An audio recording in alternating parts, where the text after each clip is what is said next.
আসসালামু আলাইকুম ওরহমতুল্লাহ।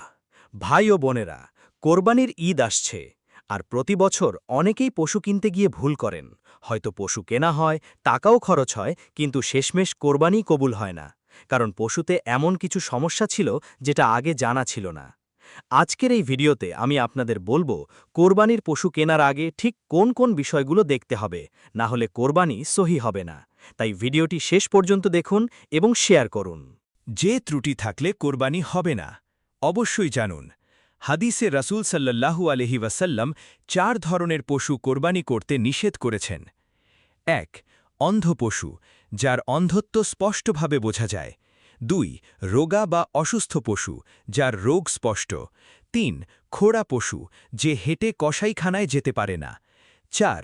দুর্বল পশু, যার হাড় থেকে মজ্জা শেষ হয়ে গেছে। এছাড়া ফকিহদের মতে আরও কিছু সমস্যা আছে যেগুলোতে কোরবানি মাকরুহ বা জায়েজ হয় না। কান কাটা বা কান না থাকা জন্মগতভাবে, লেজ কাটা বা শুরু থেকে লেজ না থাকা, দাঁত না থাকা, বেশিরভাগ বা সব দাঁত পড়ে গেলে, শিং ভাঙা, শিং ভেতর থেকে ভাঙলে জায়েজ হবে না, তবে বাইরে থেকে সামান্য ভাঙলে হবে। তবে খাসি অর্থাৎ ছেলে পশুর অন্ডকোষ কাটা পশু দিয়ে কোরবানি জায়েজ। পশু কেনার সময় বিক্রেতাকে জিজ্ঞেস করুন বয়স কত।